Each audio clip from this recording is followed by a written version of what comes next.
وارث میرا وسیع ہے، تیرا گوشت میرا گوشت، تیرا خون میرا خون، تیری صلح میری صلح، تیری جنگ ہے تو میری بھی جنگ۔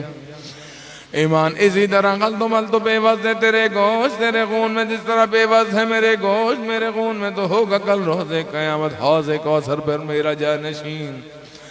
اے علی تو ہی میرا قرض ادا کرے گا، پورا کرے گا میرے کیے ہوئے وعدوں کو، تیرے شیعہ نور کے ممبروں پر ہوں گے،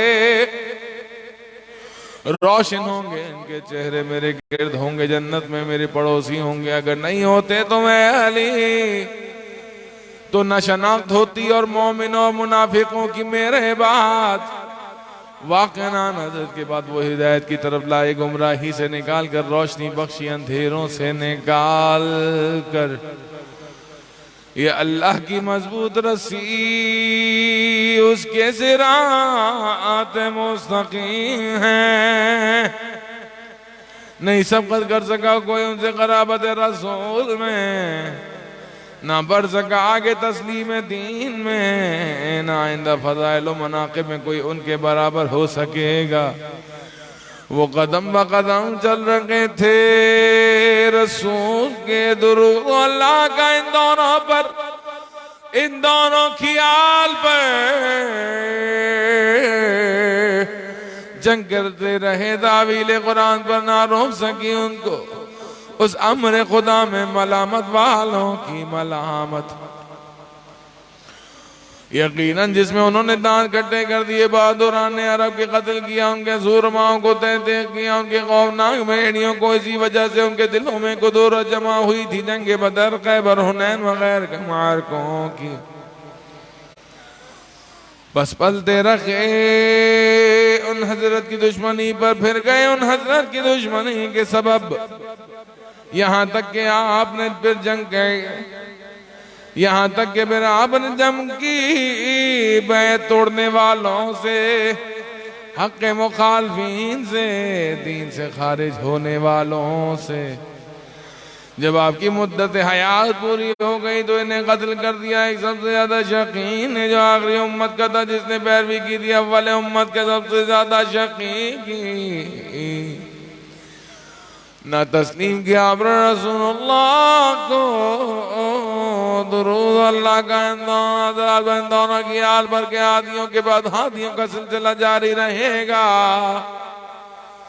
لیکن امت نے سار کر لیا حضرت کی دشمنی پر، اجماعی طور سے ان کے ساتھ قطع رحمی کی، ان کی اولاد کو آوارہ وطن کیا، ماں سوائے چند کی جنہوں نے رعایت و لحاظ سے کام لیا ان کی حق کی ادائیگی میں۔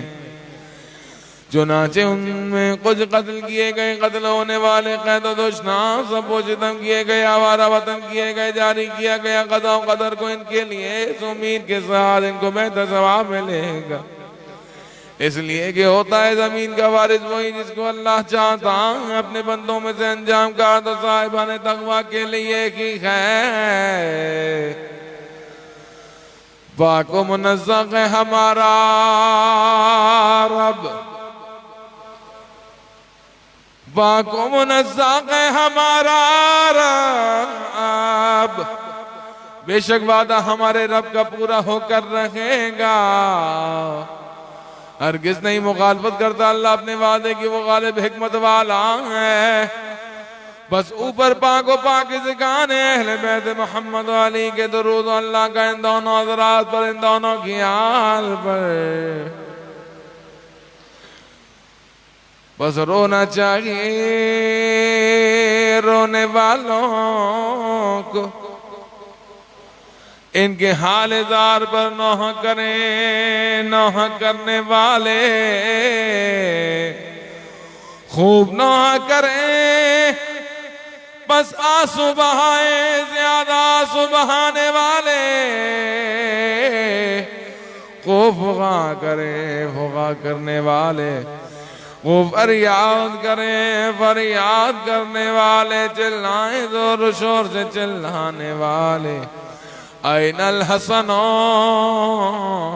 این الحسین این الحسن، کہاں ہے حسن کہاں ہے حسین، کہاں ہے اولاد حسین، جو ایک سال بعد ایک سال کے ساتھ ایک بعد ایک ساتھ کے آتے رہے، کہاں ہے راہ ہدایت والے بعد ایک راہ ہدایت والے کے، کہاں ہے منتخب بعد ایک منتخب کے، کہاں ہے وہ آفتاب روشن آئے ماں، کہاں ہے قمر چمکتے ہوئے اور روشن، کہاں ہے ستارے جگمگاتے ہوئے، کہاں ہے پرچم آئے دین اور ارکان علم و دانش، کہاں ہے بقیہ خدا جن کے وجود سے خالی نہیں رہ سکتی زمین، عطر رسول میں سے جو ہدایت والے ہیں، کہاں ہے وہ مقدس ہوا جن کو اللہ نے ظالموں کی بھی خونی کے لیے فراہم کیا تھا، کہاں ہے وہ جن کا انتظار ہے جو سیدھا کر دیں امت کو، دور کریں برائیوں کو، کہاں ہے وہ جن سے امید ہے کہ وہ دور کریں گے جور و ظلم و عدوان کو، کہاں ہے وہ جو محفوظ ہیں کہ تجدید کریں فرائض اور سنتوں کی، کہاں ہے جن کو اختیار دیا گیا ہے اعادہ ملت و شریعت کے، کہاں ہے جن سے توقع ہے کہ وہ زندہ کریں گے کتاب اللہ اس کے حدود کو، کہاں ہے زندہ کرنے والے ارکان علم و دانش، کہاں ہے زندہ کرنے والے ارکان دین اور ان کے اہل کو، کہاں ہے مٹانے والے شان و شوکت کے سرکشوں کی، کہاں ہے وہ منظم کرنے والے بنیادوں کو شرک و نفاق کی، کہاں ہے ہلاک کرنے والے فاسق و نافرمان سرکشوں کی، کہاں ہے کاٹ ڈالنے والے شوقوں گمراہی افتراق و نفرت کی، کہاں ہے مٹانے والے آثار باطل اور ہواؤں میں اس کے، کہاں ہیں وہ کاٹنے والے رسیوں کے کذب و جھوٹ افتراء و بہتان کے، کہاں ہیں ہلاک کرنے والے متکبروں اور سرکشوں کے، کہاں ہیں برباد کرنے والے دشمنوں گمراہوں اور ملحدوں کے، کہاں ہیں عزت دینے والے اپنے دوستوں کو ذلیل کرنے والے اپنے دشمنوں کے، کہاں ہیں لوگوں کو متحد کرنے والے کلمے کے اوپر تقویٰ کے، کہاں ہیں دروازہ خدا جن کے ذریعے سے پہنچا جاتا ہے اللہ تک، کہاں ہے وہ وجہ اللہ جن کی طرف رخ توجہ ہے اولیاء خدا کی، کہاں ہے وہ وسیلہ جو ملا ہوا ہے درمیان زمین و آسمان کے، کہاں ہے مالک یوم فتح اسلام بلند کرنے والے پرچم ہدایت کے، کہاں ہے وہ جو لوگوں کی پریشانیوں کی اصلاح ان کے دلوں کو خوشنود کر دیں گے، کہاں ہے وہ مطالبہ کرنے والے خون انبیاء او اولاد انبیاء کا، کہاں ہے مطالبہ کرنے والے خون مقتول کربلا کا، کہاں ہے وہ فائدے جو اوپر ظلم و زیادت دیے کہ فترہ کے وطا حاصل کریں گے، کہاں ہے وہ مضطر پریشان کے جواب پاتے جب دعا کرتے ہیں، کہاں ہے مرکز خلائی صاحب نیکیوں پرہیزگاری، کہاں ہے فرزند نبی مصطفیٰ فرزند علی مرتضیٰ فرزند خدیجہ علی مرتبہ فرزند فاطمہ کبریٰ،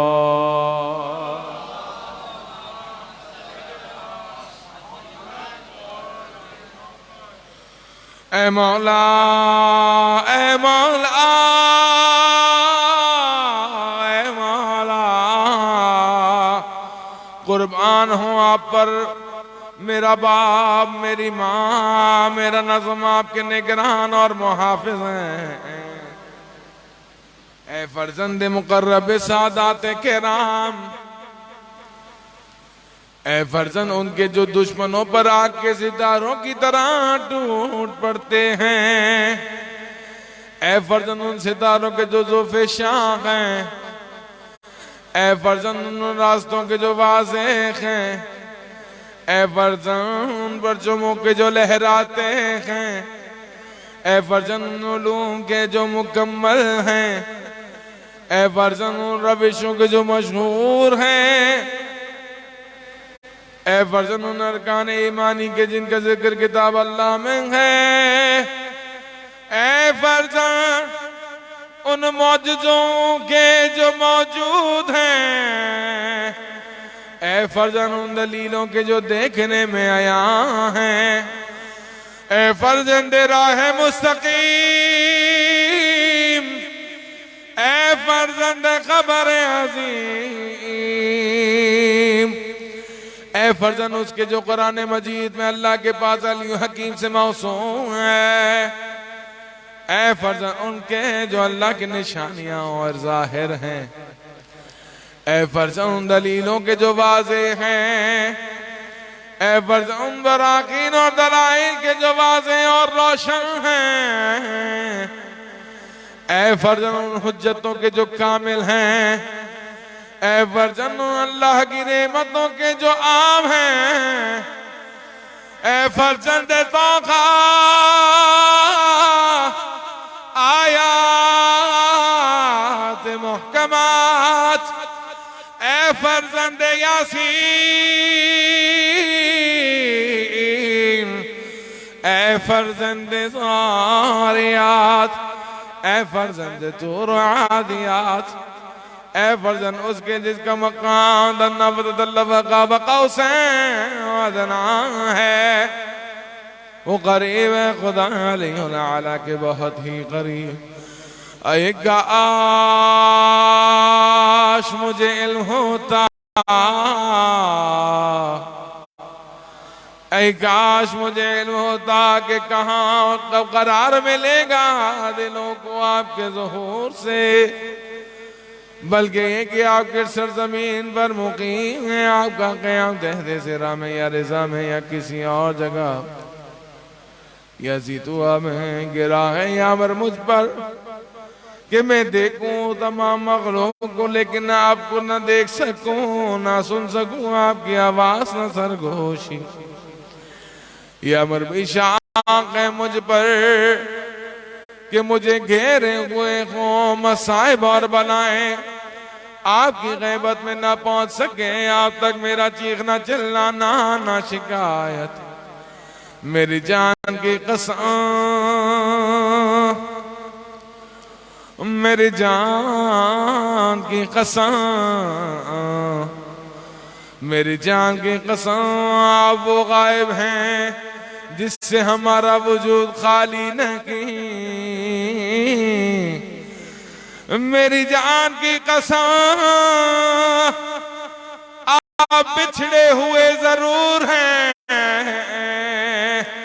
مگر ہرگز ہم سے جدا نہ کی، میری جان کی قسم آپ تمنا ہے ہر مشتاق دل کی، آپ کی تمنا میں ہر مومن مومنہ آپ کو یاد کر کے آہ سرد بھرتے ہیں، قسم میری جان کی آپ اس بلندی پر ہے عزت کی جس پر نہیں کسی کو ہے حاصل برتری، قسم میری جان کی آپ منتہی شرف نہیں ہے کوئی آپ کے مثل، قسم میری جان کی آپ اللہ کی وہ مخصوص نعمت ہے جن کے مانند کوئی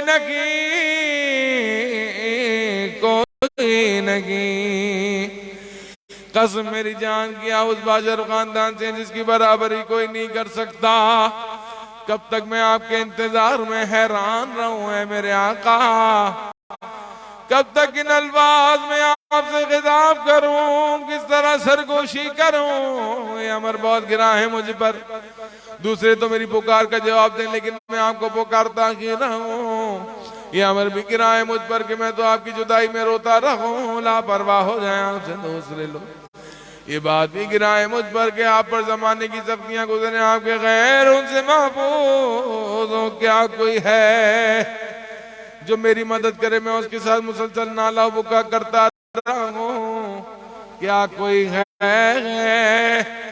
کیا کوئی ایسا ہے جو اس کے لیے آہوزاری کرے، پس میں اس کی آہوزاری میں اس کا ساتھ دوں، کیا کوئی ایسا ہے جس کی آنکھ آنسو بہائے، اس کے لیے بس اس آنسو بہانے میری آنکھ اس کا ساتھ دے، کیا اب تک کوئی احمد فرزند مصطفیٰ اے فرزند احمد مصطفیٰ ذریعہ ہے کہ پہنچا جا سکے.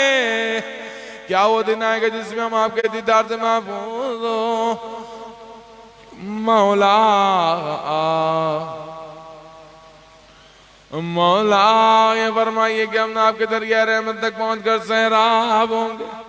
کب ہم آپ کے چشمے آب ذلہ حضور تک پہنچ کر چرنوشی کریں گے. ہماری پیاس تو لانی ہو چکی. کب تک ہم اپنی صبح و شام آپ کے ساتھ بسر کریں گے تاکہ آپ کے دیدار سے ٹھنڈی کریں اپنی آنکھیں. کب آپ دیکھیں گے ہمیں, ہم آپ کو دیکھیں گے. جس وقت آپ لہرائیں گے جھنڈا فتح و نصرت کا کہ آپ کی رائے میں یہ مناسب ہوگا کہ ہم آپ کے گرد جمع ہوں. آپ اپنے تمام لشکر کو لیے ہوئے ہوں. بھر دیں زمین کو عدل و انصاف سے مزہ چکھا دیں. آپ اپنے دشمنوں کو سزا و عقاب کا رسوا کریں. منکرین حق کو بھی جڑیں کاٹ ڈالے. متکبروں کی اکھاڑ پھینکیں بھی خوب ان سے ظالموں کو. پھر ہم کہیں گے الحمدللہ رب العالمین. یا اللہ تو ہی برطرف کرنے والا ہے غم و اندوں کو. تجھ سے ہدایت چاہتا ہوں, تو ہی داد رس, تو ہی پالنے والا ہے آخرت دنیا کا. بس میری فریاد رسی فرمائے فریاد رس. تمام فریاد کرنے والوں کے اپنے اس بندے مصیبت زدہ کو زیارت کرا دے. اس کے سردار کی ہے شدید قوت و اقتدار کے مالک. دور کر دے اپنے اس بندے کی غم و اندوں کو, پریشانی کو پر ٹھنڈا کر دے آتش غم کو. وہ جو اوپر عرش کے اقتدار رکھتا ہے, جس کی طرف پلٹنا ہے جو تمام امور کی انتہائی. یا اللہ تو تیرے ناچیز بندے ہیں, مشتاق ہیں تیرے ولی کے ظہور کے جس سے یاد و واسطہ ہے تیرے نبی کی جس کو تُو نے خلق فرمایا.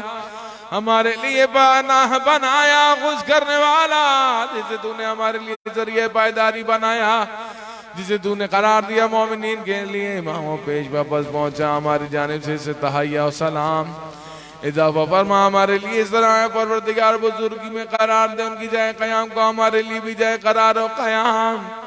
تمام کر اپنی نعمتوں کو اس طرح سے انہیں ہم لوگوں کے آگے رکھتا کہ ان کے ہم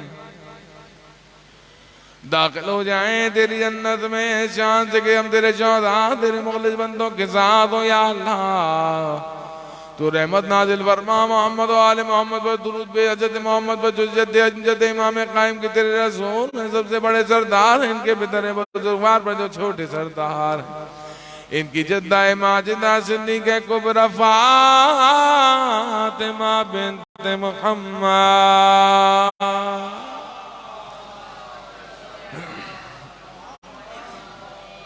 ان کے اوپر جن کو تو نے منتخب فرمایا, ان کے آباء کرام میں سے جو خوبیوں والے ہیں خود ان پر بھی افضل کامل ترین محکم ترین دائمی بہت زیادہ وافر ایسا درود جو تو نے بھیجا ہو کسی اپنے منتخب چنے ہوئے بندے اور اپنے بندوں میں سے. درود بے ان حضرت پر ایسا درود جس کا شمار ممکن نہ ہو, جس کی مقدار بے پایاں ہو, جس کی مدت یا اللہ تو قائم کر. ان کے ذریعے سے حق کو مٹا دے, ان کے ذریعے سے باطل کو رہنمائی فرما, ان کے ذریعے سے اپنے دوستوں کی ذلیل کر, ان کے ذریعے سے اپنے دشمنوں کو وہ رابطہ قائم کر. یا اللہ ہمارے اور ان کے درمیان جو منتہا و ملا دے, ان کے آباء و سلف سے ہمیں قرار دے. ان میں سے جو متمسک ان حضرات کے دامن ہے, جو زیر سایہ ان حضرات کے, تو ہمیں توفیق عطا فرمائے اس کی کہ ہم ادا کریں ان حضرت کے حقوق کو, کوشش کریں ان کی اطاعت میں, پرہیز کریں ان کی مخالفت سے. احسان فرما ہم پر, ان کو راضی کر کے نصیب فرما ہمیں ان حضرت کی مہربانی رحم دعائے خیر ہم حاصل کر لے, جس کی وجہ سے تیری وسیع رحمت کامیاب ہو جائے. تیرے نزدیک قرار دے ہماری نمازوں کو, ان کے حضرت کے صدقے سے قابل قبول فرما. ہمارے گناہوں کو قابل بخشش فرما, ہماری دعاؤں کو مستجاب فرما. عطا فرما ہمارے لیے رزق و روزی میں وسعت عنایت فرما. ہمارے غم و ہم کو دور فرما, ہماری حاجات کو پورا فرما. ہماری طرف موڑ دے اپنے روح کو مہربانی کے ساتھ منظور فرما. ہمارے لیے اپنے تقرب کو نظر فرما, ہماری طرف نظر رحمت, تاکہ ہم تیرے نزدیک کرامت کے کمال تک پہنچ گئے. پھر کبھی نہ پھرنا اپنی نظر کرم کو ہم سے بے واسطہ اپنی عطا کے. ہمیں اتنا پلا اتنا پلا اتنا پلا حوض کوثر سے, ان کے جد امجد درود خدا ان کی یاد, ان کے ساغر سے, ان کے ہاتھ سے جس سے ہم سیر و سیراب ہو جائیں، اس کے بعد پھر کبھی ہمیں پیاس نہ لگے۔ برحمتک یا ارحم الراحمین۔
لا حول ولا قوة إلا بالله العلي العظيم.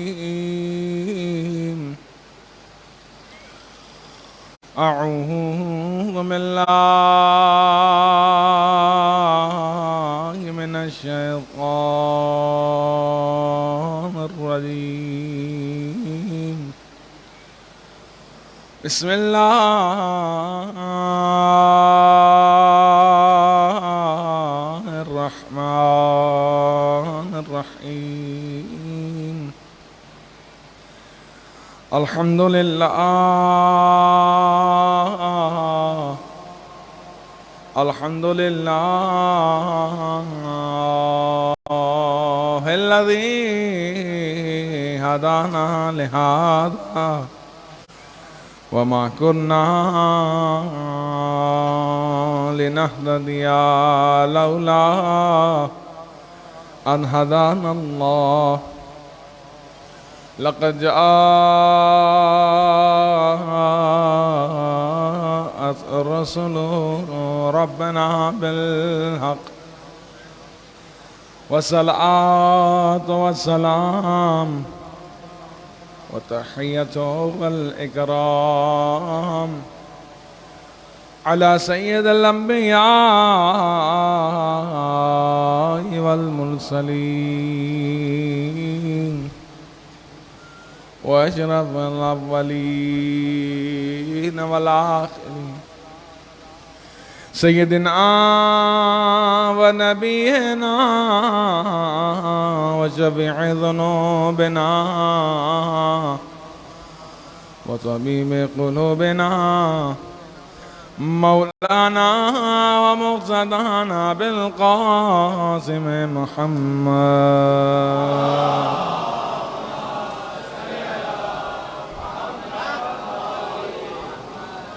وعلى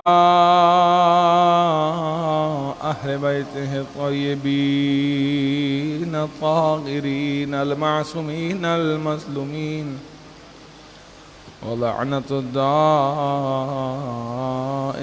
على أعدائه أجمعين من الآن إلى قيام يوم الدين. أما بعد وقد قال الله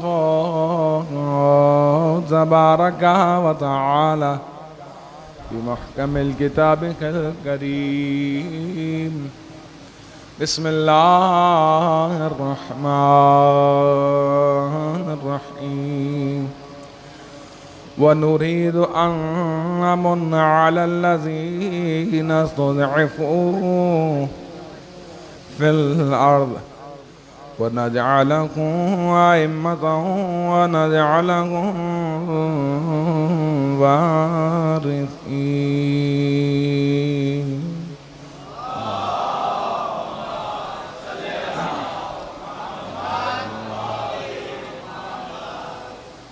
تمام تعریفیں اس ذات پروردگار کے لیے جو تمام عالمین کا رب ہے، جو تمام مخلوقات کا خالق ہے، جو ہم سب کا مالک ہے. وہی ہے جو لائق حمد و ثنا ہے. اسی کے قبضہ قدرت میں ہم سب کی جان ہے. اسی کے حکم سے ہم اس دنیا میں آئے ہیں اور اسی کے بلانے پر اس دنیا سے لوٹ کر چلے جائیں گے. اور تمام درود و سلام اللہ کی ان مقدس ترین ہستیوں پر کہ جو وجہ تخلیق کائنات ہیں، کہ جنہیں ذات پروردگار نے فقط انسانوں کے لیے نہیں بلکہ عالمین کے لیے شمع ہدایت بنا کر بھیجا ہے. عظمت اہل بیت علیہ السلام پر مل کر بآواز بلند صلوات پڑھ لیجیے.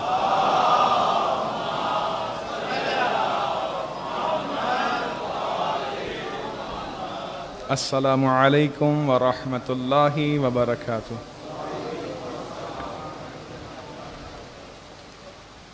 حضرت مومنین، اسلامی سال کے شعبان المعظم کا آج آخری جمعہ بہت تیزی سے یہ ایام جو ایام بعض، وہ شب جو کہ شبہائے بعض ہیں، بہت تیزی سے ہم سے رخصت ہو رہے ہیں. آخری ہفتہ ماہ رمضان کی آمد میں ہے. ایک ہفتہ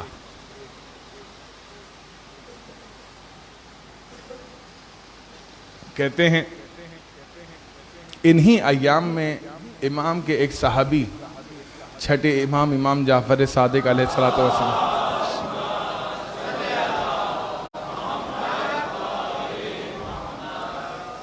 کے پاس تشریف لاتے ہیں اور امام کو مشغول بعبادت دیکھتے ہیں. جب عبادت میں مشغول دیکھتے ہیں تو منتظر رہے کہ امام عبادت سے فراغت حاصل کریں تو میں شرف ملاقات حاصل کروں. جو ہی امام عبادت سے فارغ ہوئے تو دعا و سلام کے بعد امام نے فرمایا کہ کیا تم نہیں جانتے یہ دن اور رات کیا فضیلت رکھتی ہیں؟ امام آپ بیان فرمائے، کہا کہ یہ جو آخری ایام میں ماہ شعبان المعظم کے،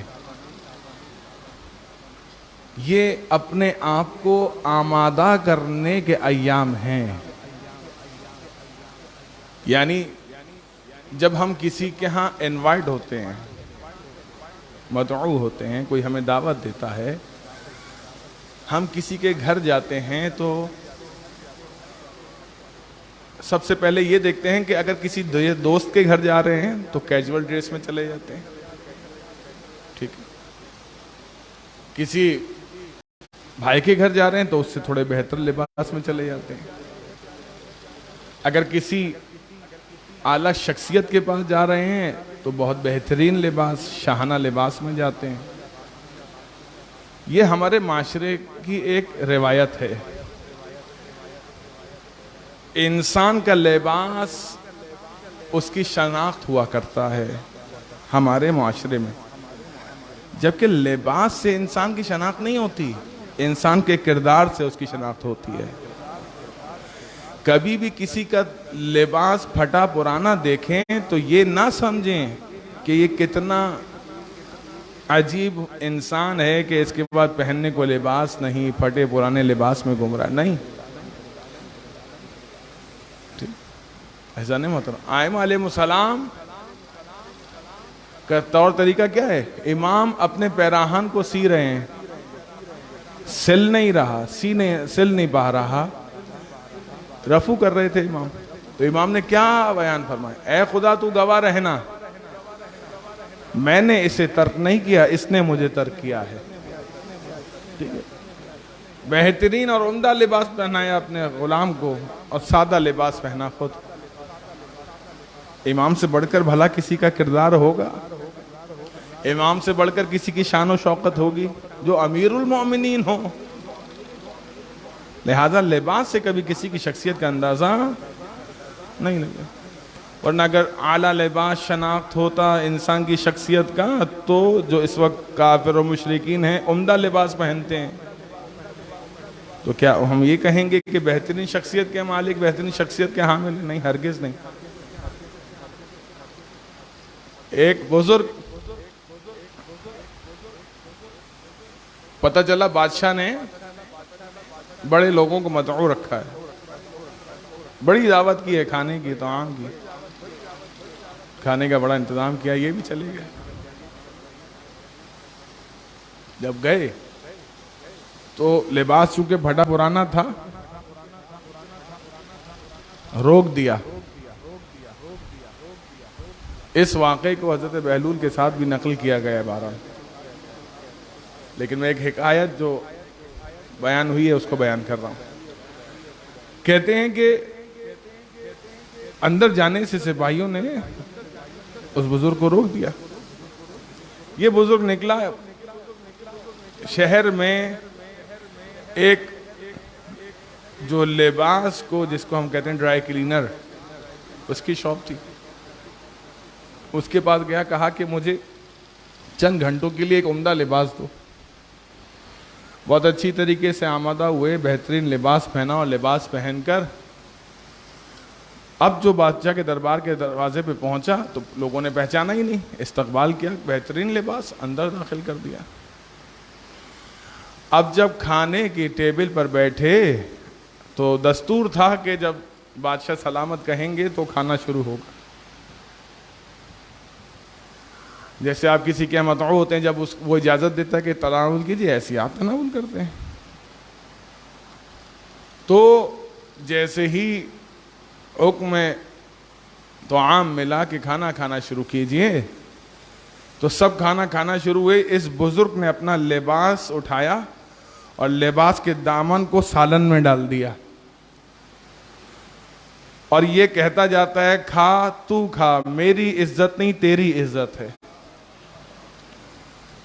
تو بادشاہ نے پوچھا یہ کیا کر رہے ہو؟ کہا کہ جب میں سادہ لباس میں، پھٹے پرانے لباس میں تیرے دربار میں آ رہا تھا تو مجھے آنے سے روک دیا. اب جب میں شاہانہ لباس میں آیا ہوں تو میرا استقبال بھی کیا، تو نے اپنے اس کھانے کی ٹیبل پر احترام سے مجھے بٹھایا، مجھے کھلایا. تو گویا کہ میری عزت نہیں، تو نے میری ذات کی شخصیت کی تکریم نہیں کی بلکہ لباس کی تکریم کی ہے. تو کبھی بھی انسان، ہاں البتہ لباس بعض اقوام کے فرق کرتے ہیں. بعض لباس مثال کے طور پہ ہمارے بوری بھائی ہیں، ان کا لباس ایک مخصوص لباس ہوتا ہے، یا اسی طرح سے دوسرے قوموں کے جو لوگ ہیں، مثلا بلوچ ہمارے بھائی ہیں، ان کا ایک خاص لباس ہوتا ہے پہننے کا. تو اسی طرح ہمارا بھی اپنا ایک، وہ جو مائیگریٹ کر کے آئے ہیں ان کا ایک خاص فرہنگ ہے، ایک ثقافت، ایک کلچر ہے. مثلا پاجامہ پہنتے ہیں ایک مخصوص انداز سے، اور یہ وہ لباس اس اعتبار سے تو فرق کرتا ہے کہ شناخت ہوتا ہے قبائل کے اعتبار سے، علاقے کے اعتبار سے، ثقافت کے اعتبار سے، لیکن لباس سے انسان کی شخصیت کا اندازہ نہیں لگایا جا سکتا. خلاصہ انسان کی سادگی اس کے کردار سے جھلکنی چاہیے، نہ کہ اس کے لباس سے. امام نے فرمایا کہ یہ وہ ایام ہیں جو ایام اللہ کی عبادت کے ایام ہیں. یہ راتیں وہ راتیں ہیں کہ جو خدا سے قرب حاصل کرنے کی راتیں ہیں. دیکھو، جب تمہیں کوئی دعوت دیتا ہے تو تم آمادگی کے ساتھ جاتے ہو. گویا سامنے والے کی شان کو مد نظر رکھتے ہوئے اپنی آمادگی کرتے ہو، لباس پہنتے ہو، اسی طرح سے سواری کا انتخاب کرتے ہو. ماہ شعبان تمام ہونے کو ہے، ماہ رمضان المبارک جو کہ شہر اللہ ہے، اللہ کا مہینہ ہے، اس کی آمد ہے. گویا کہ خدا تمہیں دعوت دے رہا ہے، تم خدا کی طرف جا رہے ہو، بڑھ رہے ہو. اب خدا سے بڑھ کر کوئی شان و شوکت والا نہیں، لہذا اس طرح سے اپنے آپ کو آمادہ کرو جس طرح آمادہ کرنے کا حق ہے. گویا اپنے آپ کو گناہوں سے پاک کرو، اپنے نفس کو پاکیزہ کرو، اپنے کردار میں طہارت کو لے کر آؤ، اپنے گفتار میں شیرینی کو لے کر آؤ، اپنی ذات سے کسی کو ایذا رسانی نہ کرو. گویا کہ گناہوں کو ترک کرو، واجبات کو اختیار کرو. امام فرما رہے ہیں اپنے اس صحابی سے کہ وہ مہینہ تمام ہونے کو ہے، اور اس کے بعد امام نے فرمایا کہ جب بھی اس مہینے کے اختتام کے ایام ہوں، یعنی یہی ایام جو ماہ شعبان کے چل رہے ہیں، تو امام فرما رہے ہیں یہ دعا پڑھو: اللہم ان لم تکن غفرت لنا فیما مضی من شعبان فاغفر لنا فیما بقی منہ.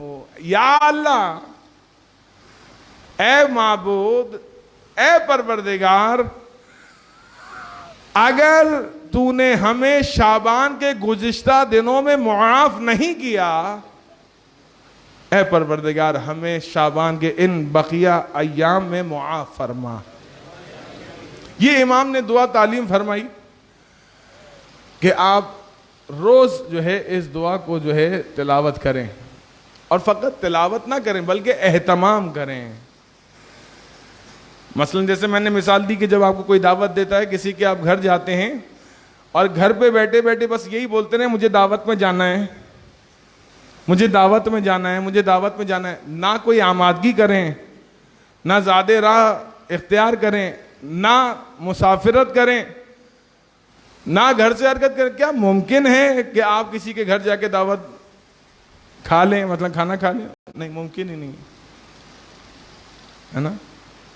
تو اسی طرح فقط طلب مغفرت زبان سے ادا کرنا، استغفر اللہ ربی واتوب الیہ، ان دعاؤں کے ذریعے سے طلب مغفرت کرنا جو آئمہ نے تعلیم فرمائی ہیں، کافی نہیں بلکہ انسان اہتمام کرے اس انداز سے جو انداز اہل بیت علیہم السلام نے بیان فرمایا ہے کہ اپنے آپ کو گناہوں سے بچائے. ماہ رمضان المبارک کی آمد، ماہ شعبان کا آخری جمعہ، نہیں معلوم کہ پھر زندگی میں یہ ایام دیکھنا نصیب ہوں یا نہ ہوں. لہٰذا ان ایام کو اپنے لیے غنیمت جانیں، کیونکہ امام فرماتے ہیں کہ اپنے آپ کو آمادہ کرو، کیونکہ ہمارے جد حبیب خدا محمد مصطفیٰ صلی اللہ علیہ وآلہ وسلم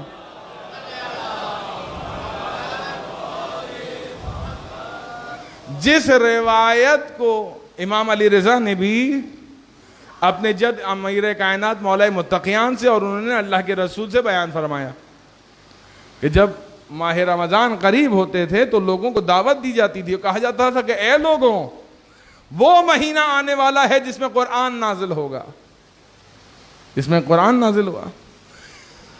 اے لوگوں، وہ مہینہ آنے والا ہے جو طلب مغفرت کا مہینہ ہے، عبادت کا مہینہ ہے، تقوی اختیار کرنے کا مہینہ ہے. وہ مہینہ ہے کہ جن کے دن میں حالت روزہ میں ہو تو بھی عبادت، اور بستر پر اگر اطمینان کے ساتھ سو رہے ہو تو بھی عبادت. اے لوگوں، وہ مہینہ آنے والا ہے جس مہینے میں خدا کی خاص رحمتیں بندگان خدا پر نازل ہوتی ہیں. اللہ کے رسول بیان فرماتے ہیں کہ بدبخت ہے وہ انسان کہ جو ماہ رمضان المبارک کو پائے اور معاف نہ کیا جائے، بخشا نہ جائے. لہذا اپنے آپ کو ماہ رمضان کے لیے آمادہ کیجئے. اکثر ایک چیز دیکھنے میں آتی ہے کہ مثلا بعض جوان جو ہے وہ روزہ نہیں رکھتے, بعض لوگ روزہ نہیں رکھتے. کیوں جناب؟ گرمی بہت ہے. بعض والدین خدا سے زیادہ اپنی اولاد پر مہربان ہوتے ہیں. بعض والدین خدا سے زیادہ اپنے بچوں پر مہربان ہوتے ہیں. بیٹی آج تمہیں یونیورسٹی جانا ہے, روزہ نہ رکھو, سخت ہو جائے گا تمہارے لیے. بیٹا آج تمہیں ایگزام دینے جانا ہے, روزہ نہ رکھو, کہیں ایسا نہ ہو کہ پیپر اچھا نہ ہو. یہ تربیت ہو رہی ہے, یہ تباہی ہو رہی ہے. ایسا نہیں محترم؟ زمانے طلبگی میں جب تبلیغات کے لیے میں مختلف دورے کیا کرتا تھا تو ماہ رمضان میں 2002-2003 کی بات, جب اندرون سندھ ایک شہر میں تبلیغ کے لیے گیا تو وہاں میں نے دیکھا جو مطلب پیسے والے لوگ تھے, وڈیرے جن کو آپ بولتے ہیں, وہ روزہ نہیں رکھتے تھے. اب بیچارہ غریب کسان سارا دن گرمی میں پسینے میں شرابور ہے حالت روزہ سے. تو میں ان سے کہتا تھا بھیا تم روزہ کیوں نہیں رکھتے؟ کہتے ہیں سائیں ہمارے پاس گندم بہت ہے. روزہ وہ رکھے جس کے پاس گندم نہ ہو. ایسا نہیں محترم؟ مختلف مقامات, لوگوں کے مختلف جوابات روزہ نہ رکھنے کے. سائیں گندم بہت ہے ہمارے پاس, روزہ وہ رکھے نا جس کے پاس کھانے پینے کو نہ ہو. ہاں میں نے کیا سوال کیا, یہ بتاؤ, زوار تھا امام رضا کا, میں نے کہا یہ بتاؤ امام رضا کی, ہاں سائیں بڑی دفعہ گئے ہیں زیارت پہ. اچھا, میں نے کہا کیا ہے, شہنشاہ عرب و عجم ہیں؟ کہا بالکل ہے. کہا تم نے کیا نہیں سنا کہ وہ امام جو شاہیاں بانٹتے ہوں, جو لوگوں کو بادشاہ بناتے ہوں, کیا تم نے کبھی یہ سوچا ہے کہ امام نے روزہ نہ رکھا ہو؟ کہا سائیں یہ کیسے ہو سکتا ہے, امام روزہ نہ رکھیں؟ ہاں. کہا وہ تو شہنشاہوں کے شہنشاہ پھر بھی روزہ رکھ رہے ہیں, تم ایک یعنی مخصوص زمین کے حصے کے مالک کیا بنے, تم نے اپنے آپ کو خدا سمجھ لیا, عبادتوں سے اپنے آپ کو دور کر لیا؟ نہیں, بلکہ خدا نے جو تمہیں دیا ہے شکرانے کے طور پر بھی تم پر زیادہ واجب ہے اس کسان کے مقابل جو تمہاری زمین میں جو کسان ہل چلا رہا ہے, اس سے زیادہ واجب تم پر ہے کہ خدا نے تمہیں صاحب استطاعت بنایا ہے, صاحب حیثیت بنایا ہے. شکرانہ ادا کرو اللہ کا.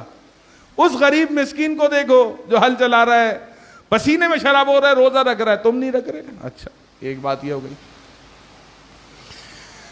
اسی طرح میں نے اپنے شہر کا بتایا, بیٹا یونیورسٹی نہیں جاؤ اگر روزہ رکھ رہے ہو تو, اگر روزہ رکھ رہے ہو تو پھر گھر میں آرام کرو. اگر یونیورسٹی جانا ہے تو چھٹی کر لو, سخت ہو جائے گا.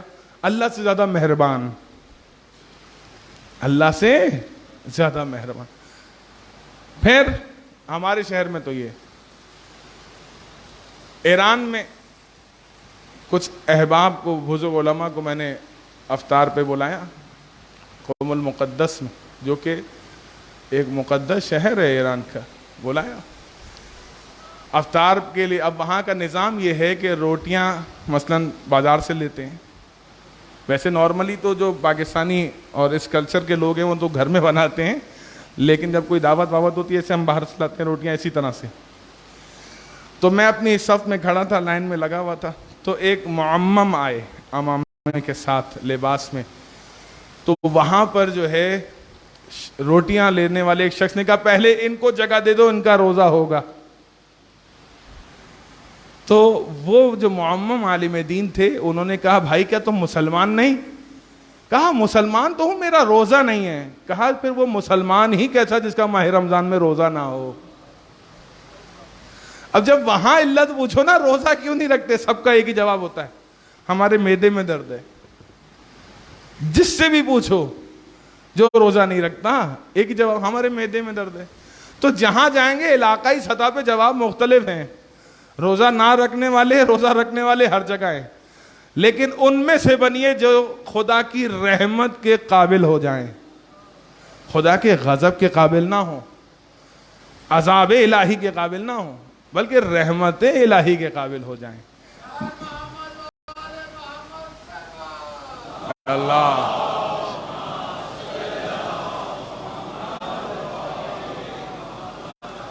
حضرت محترم، سورہ قصص کی آیت نمبر 5 جس کو سرنامہ کلام میں تلاوت کرنے کا شرف حاصل کیا،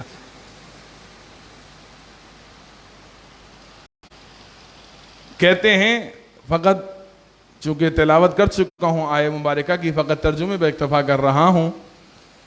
بسم اللہ الرحمن الرحیم. اور ہم یہ ارادہ رکھتے ہیں، اور یہ ارادہ تکوینی ہے اللہ کا. یہ ارادہ، جس ارادے کی بات ہو رہی ہے اللہ کی، یہ کیا ارادہ تکوینی،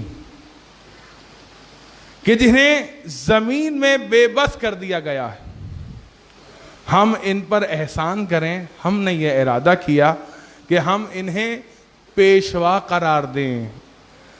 آیت کے لفظ کی بھی تلاوت کروں، وَنَجْعَلَهُمْ آئمہ. لفظ کیا ہے؟ آئمہ. امام کی جمع کیا ہے؟ آئمہ. اس لیے جب آپ کرتے ہیں نا آئمہ علیہ السلام تو بہت تیزی سے لفظ ہے آئمہ. ٹھیک، امام کی جمع ہے. یعنی گویا پروردگار یہ فرما رہا ہے کہ ہم نے ارادہ کیا ہے کہ جن کو دنیا والوں نے کمزور کیا، کمزور بنایا، ان پر ظلم کیا، ہم ارادہ کر رہے ہیں، اور ارادہ بھی ارادہ تکوینی ہے کہ پھر ہم ان کو امام بنائیں، امام قرار دیں. فقط امام نہیں، وَنَجْعَلَهُمُ الْوَارِثِينَ، اور ان کو وارث قرار دیں. وارث، زمین کا وارث. مولا متقیان علی ابن ابی طالب علیہ السلام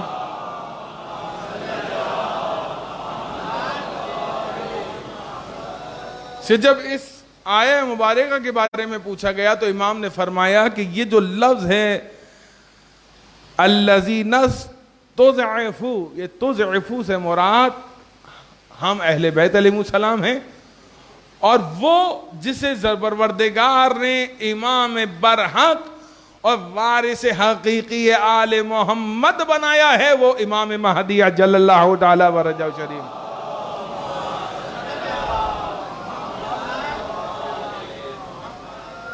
اذان محترم، یہ زمانہ تو زمانہ غیبت امام زمان ہے، غیبت کبریٰ کا زمانہ. اس زمانے میں اہل ایمان کے لیے بڑی وحشت ہے. وحشت کیوں؟ اس لیے کہ کسی بھی امام کے بقیہ 11 ائمہ اگر معصومین کو لیں تو بقیہ 13 معصومین، ان کے زمانے میں مثلا کسی کو کوئی حاجت ہوتی تھی، پریشانی ہوتی تھی، کوئی مشکل کوئی سوال ہوتا تھا، وہ امام کی خدمت میں چلا جاتا تھا، مستقیماً امام سے ملاقات کیا کرتا تھا، اور جو مانگتا تھا وہ اس سے مل جاتا تھا، اور جو سوال کرتا تھا اسے جواب مل جاتا تھا. تو اس زمانے کے لوگوں کے لیے آسانیاں. لیکن افسوس اس کے باوجود تاریخ میں یہ شکوہ ملتا ہے امیر کائنات کا کہ پروردگار نے جتنا مجھے علم عطا کیا اتنا لوگوں نے مجھ سے استفادہ نہیں کیا.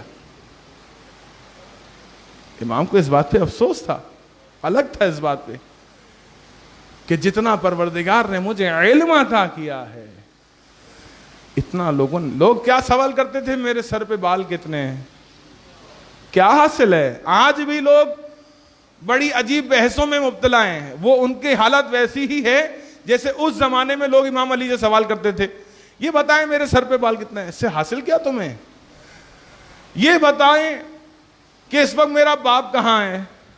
بھئی اپنے بارے میں فکر کرو. جب امام سے کہا نا، جب وہ امام نے اس کو جواب دینے سے منع کیا. تو پھر امام سے صحابی نے کہا کہ آپ بتا دیتے اس کا باپ کہاں ہے. کہا کیا بتاتا؟ یہ بتاتا کہ اس کا باپ جہنم میں ہے. اس کا باپ جہنم میں تھا. کہا کیونکہ میں جانتا تھا کہ اگر میں اس کو بتا دوں کہ تیرا باپ جہنم میں ہے تو یہ اپنے پچھلے دین پر پلٹ جائے گا, اس لیے میں نے اس کو نہیں بتایا کہ تیرا باپ کہاں ہے. تو لوگ عجیب عجیب سوال کرتے تھے, ہر امام سے عجیب سوال.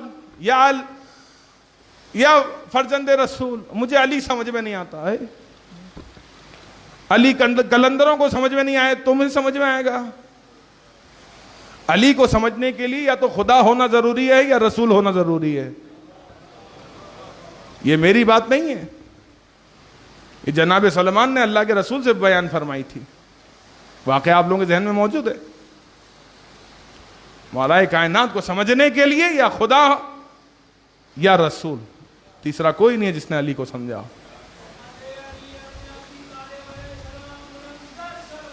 اللہ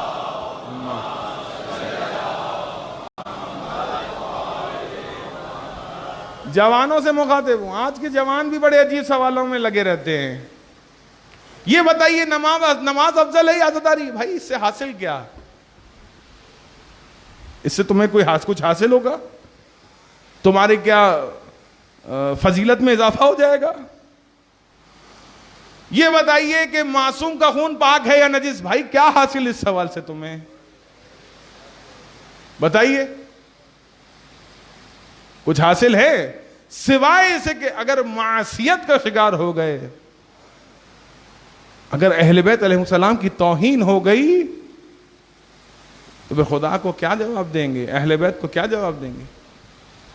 یہ بتائیے قرآن افضل یا اہل بیت افضل؟ یہ سوال ہے, پوچھنے کے. عجیب عجیب سوالوں میں بحثوں میں لگا دیا جوان کو, اصل ہدف سے دور کر دیا ہے. پھر عجیب امام کی ولادت کی تاریخ میں امام کے ظہور کی تاریخ منا رہے ہیں. مثلا پوری دنیا کے شیعہ منتظر ہیں امام کے ظہور کے, اور ہمارے ہاں کے شیعہ ہر سال 15 شعبان کو امام کا ظہور منا رہے ہوتے ہیں. بات سمجھ میں آ رہی جو میں کہنا چاہ رہا ہوں؟ یہ دشمن کا وہ تیر تھا جو نشانے پر لگا, جس نے ہر امام کی ولادت کو مشکوک بنایا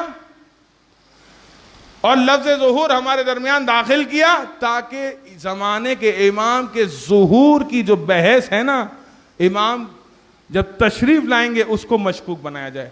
یہی وجہ ہے, جا کے پڑھیں کتابوں کو, جوانوں سے مخاطب ہوں, کہ جنہوں نے یہ بحث لکھی کہ کوئی ظہور وور نہیں ہے, مہدی پیدا ہوں گے.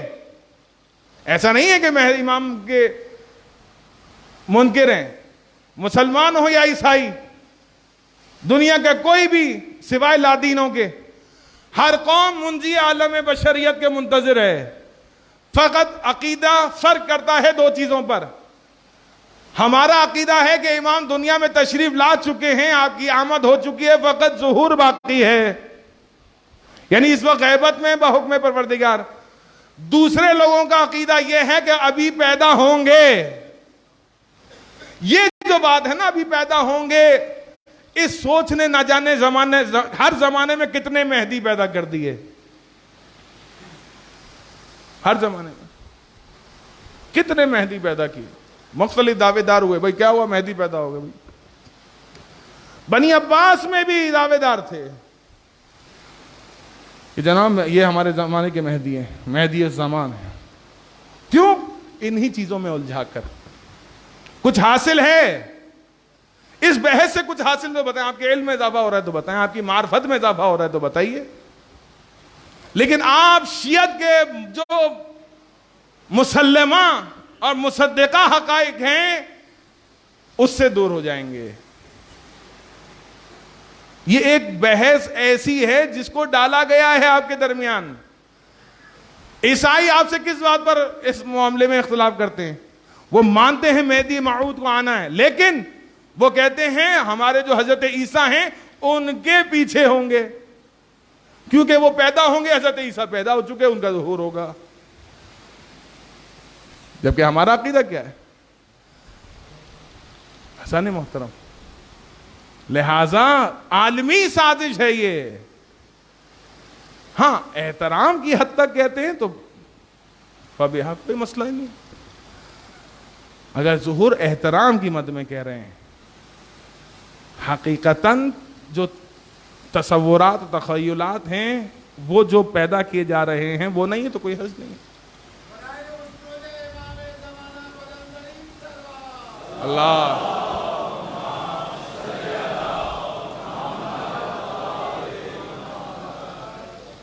تو مسئلہ کیا ہے؟ مسئلہ یہ ہے کہ لوگ عجیب سوال کرتے ہیں. مثلا ایک مشکل اور بھی ہے، جوانوں سے خصوصی طور پہ کہہ رہا ہوں، اپنے عقیدے کی بنیادوں کو نہ چھیڑیے جو آباء و اجداد نے آپ کو دیے، جو آپ کے والدین نے آپ کو دیے. مثلا ایک چھوٹی سی مثال ہے، قرآن کہہ رہا ہے سلام کرو، ہم نے سلام کا الفاظ اور انداز بدل دیے. مثلا کیا؟ مثلا جناب سلام کی جگہ یا علی مدد کہیں گے. میں جوانوں سے صرف اتنا کہوں گا، اس پر تحقیق کیجئے. میں آپ کے لیے ایک باب تحقیق کھول رہا ہوں، اس پر تحقیق کیجئے کہ کون سے مسلک میں یا علی مدد بطور سلام کہا جاتا ہے. میں نہیں بتا رہا آپ کو، جوانوں سے کہہ رہا ہوں کہ آپ نے جو سلام کی جگہ یا علی مدد کہنا شروع کیا تو یہ کہاں سے آپ کے درمیان داخل کیا گیا، اور تحقیق کیجئے. ٹھیک، اس بات پہ تحقیق کیجئے کہ کون سے مسلک میں یا علی مدد سلام کی جگہ کہا جاتا ہے اور سلام کہا ہی نہیں جاتا. آپ تحقیق کیجئے، نتیجے پہنچیں گے. ٹھیک، لیکن اتنا بتا دوں، جس مسلک میں سلام کی جگہ یا علی مدد کہا جاتا ہے ان کا اسلام مشکوک ہے. ایک بات. دوسری بات، وہ جو یا علی مدد کہتے ہیں اس یا علی مدد سے علی آپ کے اور میرے مولا مراد نہیں ہیں. اس میں جو وہ لوگ یا علی مدد کہتے ہیں اس علی سے میرے اور آپ کے مولا مراد نہیں ہیں، بلکہ ان کے آقا فی زمانہ جو ان کے رہبر ہیں اور زندہ ہے، ان کا یہ عقیدہ ہے کہ وہ علی اس علی میں حلول کر گئے ہیں. وہ امیر کائنات مولا متقیان سے مدد نہیں مانگ رہے، وہ اپنے زمانے کا علی جس کو کہتے ہیں. آپ تصور کریں گے ایسا شرابی کبابی انسان، دین سے خارج انسان، عیاش انسان جس کو زمانے کا علی کہہ رہے ہیں، آپ ان کی سنت کو آگے بڑھا رہے ہیں. لہذا سلام کی جگہ سلام، اپنے عقیدے کے اظہار کے لیے خوب نعرے لگائیں، خوب نعرے لگائیں، جیسے ہمارے یہاں نعرہ حیدری لگایا جاتا ہے. یا علی، سلامت رہیں، آباد رہیں. عقیدے پہ کوئی کمپرومائز نہیں. آپ کے عقیدے کا تحفظ پہلے ہے. دوسرے کے عقائد کو اپنے عقائد میں شامل نہ ہونے دیں، بلکہ ایسے بن جائیں کہ آپ کے عقیدے کو دوسرے قبول کر لیں. اللہ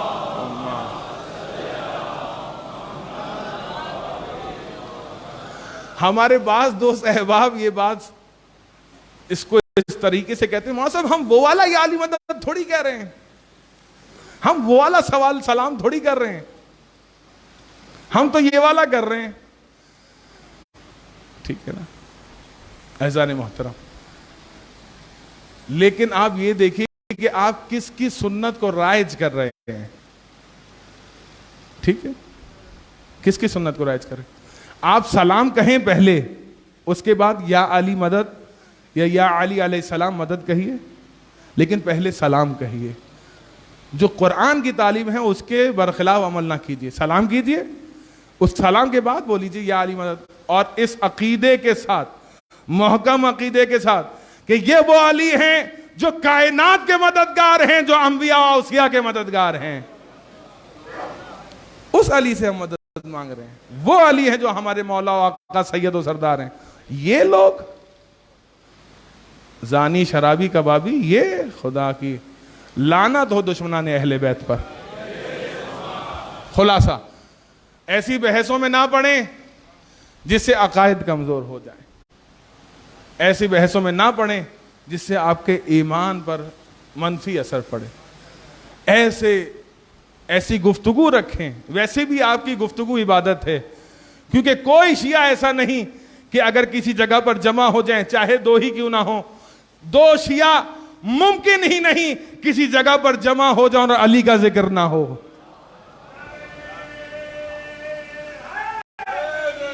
یار سمجھ رہے میری بات؟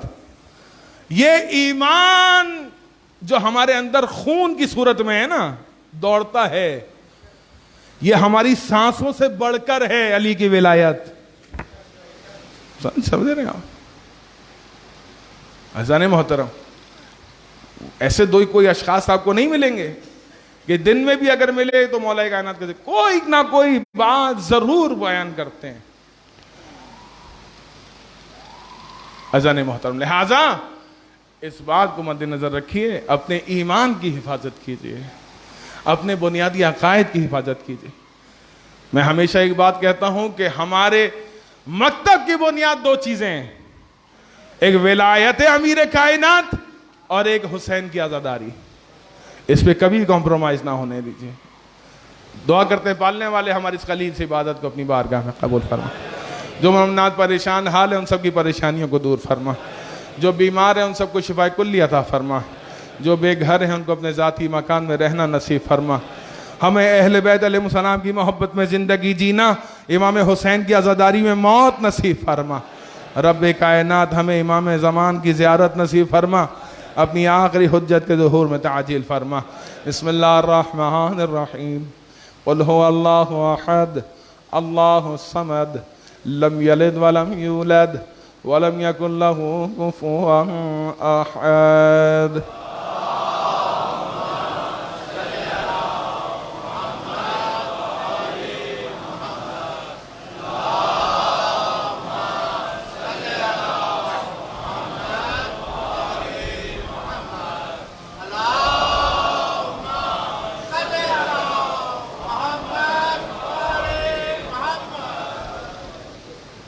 اعوذ باللہ من الشیطان الرجیم.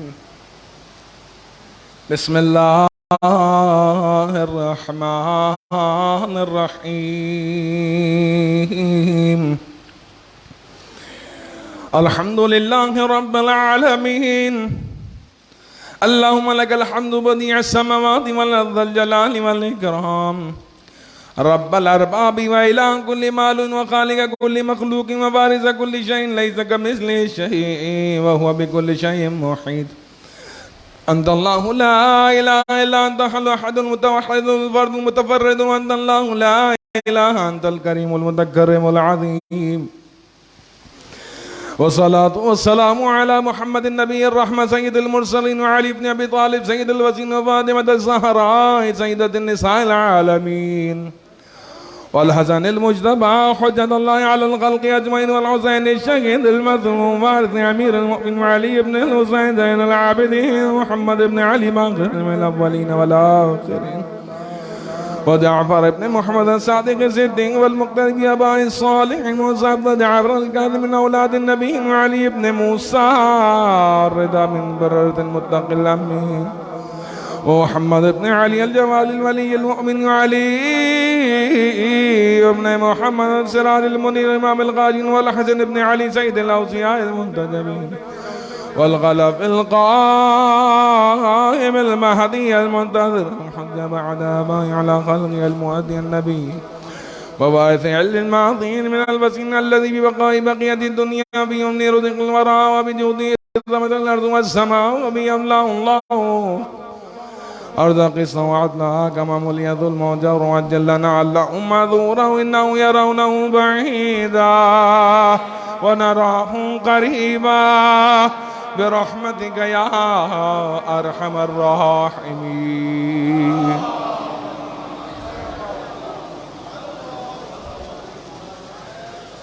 اعوذ باللہ من الشیطان الرجیم بسم اللہ الرحمن الرحیم وبہ نستعین.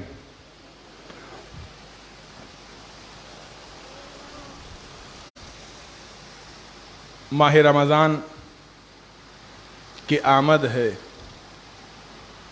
انشاءاللہ خداوند کریم ہمیں ماہ شعبان اور ماہ رمضان کی برکات حاصل کرنا نصیب فرمائے. امام نے ایک فارمولہ بتایا ہے کہ اگر چاہتے ہو کہ ان 3 مہینوں کی رجب، شعبان اور ماہ رمضان کی برکات اور فیوز تمہیں حاصل ہو جائیں تو ایک کام کرو. پوچھنے والے نے پوچھا مولا کیا کام کریں؟ امام نے فرمایا کہ ماہ شعبان کے آخر کے 3 ایام میں روزہ رکھو جو کہ تقوی سے نزدیک تر ہے. اس کا نتیجہ یہ ہوگا جب تم ماہ رمضان سے متصل ہوگے تو پروردگار تمہیں 60 دن مسلسل روزہ رکھنے کا ثواب عطا کرے گا. ٹھیک، لہذا اپنے آپ کو آمادہ کیجیے. آج کل کے مسائل اور جوانوں کے سوالوں کو مد نظر رکھتے ہوئے ایک بحث جو کہ مرتد کی بحث، اس کے حوالے سے چند ایک عرائض اور اس کے بعد آپ سے اجازت چاہوں گا. کہتے ہیں کہ مرتد کسے کہتے ہیں؟ واضح رہے، اس سے پہلے میں کئی مرتبہ مشرک، کافر، منافق، مسلمان اور مومن کی جو ہے وہ تفصیل بتا چکا ہوں. مرتد یعنی جو پیدا مسلمان ہوا لیکن بعد میں اس نے کچھ ایسا کام کیا جس سے وہ دائرہ اسلام سے خارج ہوا. ٹھیک، تو مسلمان تھا پیدائشی اور بعد میں، یا گویا یوں کہوں کہ مسلمان تھا، اب چاہے پیدائشی طور پر ہو یا بعد میں کلمہ پڑھا ہو، اس نے مسلمان تھا، اب امور انجام دے رہا تھا، عبادات، لیکن کوئی کام اس نے ایسا کیا کہ جو اس کو دائرہ اسلام سے اس کام نے خارج کر دیا، تو اسے کہا جاتا ہے مرتد. ٹھیک ہے، کافر کے حکم جو احکامات ہیں پھر اس پر لاگو ہو جاتے ہیں. سنیے، کہتے ہیں کہ مسلمان اسلام کے دائرے سے نکل جائے اور کفر اختیار کیا ہو تو مرتد کہلاتا ہے. اب کون سے مصادیق ہیں کہ جب اس کا مرتد ہونا ثابت ہوگا؟ کہتا ہے کہ مرتد ہونا اللہ کے وجود، اس کی وحدانیت، یعنی 2 الگ چیزیں، ایک اللہ کے وجود کی بات ہے، ایک خود اللہ کی وحدانیت کی بات ہے. مثلا ایک آدمی ہے جو اللہ کو مان رہا ہے لیکن اللہ کا شریک بھی مان رہا ہے. مسلمان تھا، اللہ کا شریک کسی کو قرار دے دیا، مرتد ہو جائے گا. اسی طرح ایک مسلمان تھا، اس نے کیا کیا کہ خدا ہی کا انکار کر دیا، مرتد ہو جائے گا. کہتے ہیں رسالت و آپ کی ختم نبوت کا انکار کر دے، یہ بھی مرتد ہو جائے گا. مصادیق بیان کر رہا ہوں ابھی. ضروریات دین، مثلا نماز، روزہ، حج، زکوٰۃ کا انکار کرے یا دین کا مذاق اڑائے، اور اگر کوئی شخص خدا نہ خواستہ مسلمان ہے اور قرآن کی توہین کرے، قرآن پھاڑے یا قرآن جلائے، مرتد ہو جائے گا. نماز نہ پڑھنا الگ مسئلہ ہے، نہیں پڑھتا گنہگار ہے، لیکن اگر یہ کہے گا میں نماز کو مانتا ہی نہیں، نماز اسلام میں ہے ہی نہیں، مرتد ہو جائے گا، کافر ہو جائے گا، مرتد، دین سے خارج. روزہ نہیں رکھتا، نہ رکھے، گنہگار ہے، لیکن کوئی کہے کہ میں مانتا ہی نہیں کہ اسلام میں صیام روزہ ہے ہی نہیں، اصلاً انکار کر دے تو مرتد ہو جائے گا. اللہ اور اس کے رسول کا مذاق اڑائے، یہ بھی مرتد ہونے کا سبب ہے. اسی طرح آئمہ علیہ السلام کا مذاق اڑائے، وہ ملعون، خدا کی لعنت ہو اس شخص پر کہ جو 12ویں امام کا مذاق اڑاتا ہے اپنی تقریروں میں. وہ مرتد ہے، مسلمان نہیں. ہمارے عقیدے کے مطابق وہ مرتد ہے کہ جو ائمہ علیہ السلام کا مذاق اڑاتا ہے. کسی بھی امام کا مذاق اڑائے مرتد ہے، دائرہ اسلام سے خارج ہے. پھر کہتے ہیں جو چیزیں بھی دین کا جز شمار ہوتی ہیں اس کا انکار نہیں کیا جا سکتا. عمل نہیں کرتا الگ بات ہے، انکار نہیں کر سکتا، مرتد ہو جائے گا. اب سنیے بہت جلدی سے کہ کس انسان پر مصادق یہ ثابت ہوں گے تو سزا یا حد جاری ہوگی.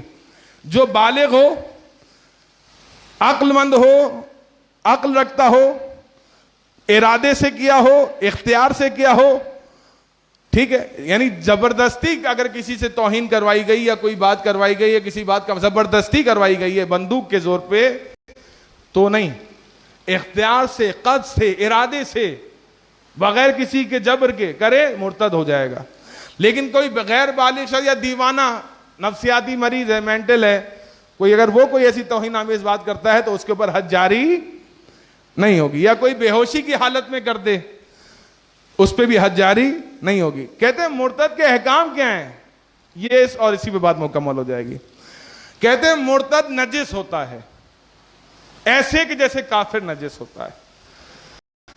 تو اب جس نے امام زمان کی توہین کی وہ نجس ہے، جس نے 12 ائمہ میں سے کسی کی توہین کی وہ نجس ہے، جس نے مذاق بنایا، مذاق اڑایا وہ نجس ہے. اس کے ساتھ کھانا پینا بھی جائز نہیں. اس کی سزا موت ہے.